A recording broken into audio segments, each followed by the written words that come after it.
Ravens left scratching heads at calls after loss to Steelers. Baltimore, after a critical 27-22 loss to the rival Pittsburgh Steelers. On Sunday, many of the Baltimore Ravens questioned calls made by the referees, notably an overturned touchdown reception by Isaiah Likely in the fourth quarter. That could cost them a chance at postseason. The referees initially ruled Likely scored on a 13-yard pass from quarterback Lamar Jackson, which would have given the Ravens a 1-point lead with 2:43 remaining, despite the tight in losing the ball in the end zone. Ravens coach John Harbaugh enthusiastically lifted his hands, and Jackson celebrated by clapping his teammates' hands. But less than a minute later, referee Alex Moore announced that it was an incompletion.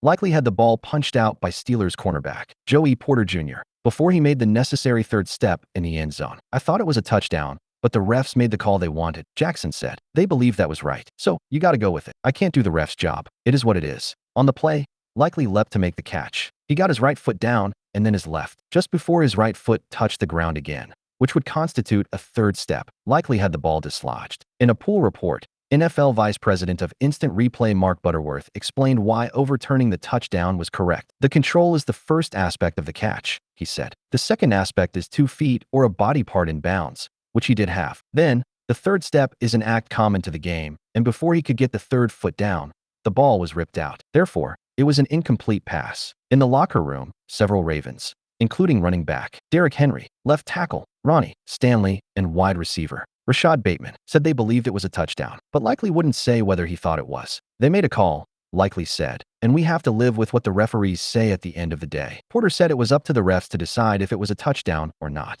I'm just happy they picked no touchdown, he said. Harbaugh had more of an issue with an earlier overturned call. With 6:26 left and Baltimore trailing 27-22.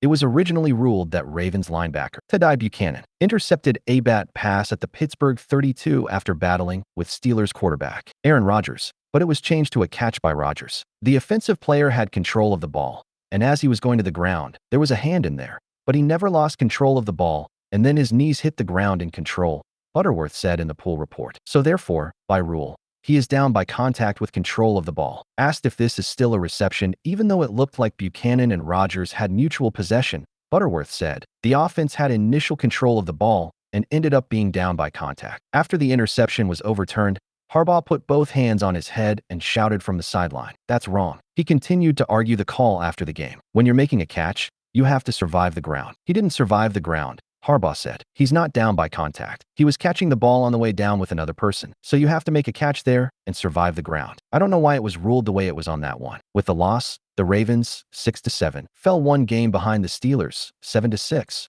for first place in the AFC North with 4 weeks remaining. Baltimore's playoff chances plummeted to 31%, according to ESPN Analytics. Jackson said his frustration level is through the roof. I feel like, with the Thanksgiving game against the Bengals, we shouldn't have lost that game. It was turnovers, unfortunately, Jackson said. But this one here, I don't know what happened. Cleveland Browns coach Kevin Stefanski declined to explain what went wrong, but accepted blame for a failed 2-point conversion attempt in his team's 31-29 loss to the Tennessee Titans on Sunday that saw rookie quarterback Shedeur Sanders watching from the sideline on the decisive play. Cleveland trailed Tennessee 31-17 with 6 minutes left, but Sanders rallied the Browns late with a pair of touchdown drives. Sanders first scored on a 7-yard run, but fumbled the center exchange when Cleveland went for 2 after the touchdown. Later, Sanders connected with rookie tight end Harold Fannin Jr. on a 7-yard touchdown with 1:03 left, but the Browns left Sanders off the field as the offense went to its Wildcat package for another 2-point attempt. Rookie running back Quinton Judkins took a direct snap and ran to his right, but mishandled the ball as rookie wide receiver Gage Larvadain ran in the opposite direction for a possible reverse. Judkins ran backward and launched a pass across the field to Larvadain in a last-ditch effort, but it fell incomplete. Not going to get into all the specifics, but obviously it did not go as we thought it would, Stefanski said after the game. Stefanski handed play-calling duties to offensive coordinator Tommy Rees after Cleveland's Week 9 bye. He also said Rees had final say on what plays went into the game plan, but the 6th-year head coach took accountability for the failed conversion. Stefanski said he had already decided on the Wildcat play as the offense was moving down the field for the potential tying drive. I make every call. I'm responsible for all of it, Stefanski said. Throughout the season, the Browns have turned to the Wildcat formation in short yardage situations. Judkins has scored 4 touchdowns out of the Wildcat, but he was stuffed earlier in the game near the goal line. 2 plays later, Sanders threw a 1-yard touchdown pass to tight end David Njoku early in the second quarter. "If I'm out there any play, I wish I would always have the ball in my hand," Sanders said.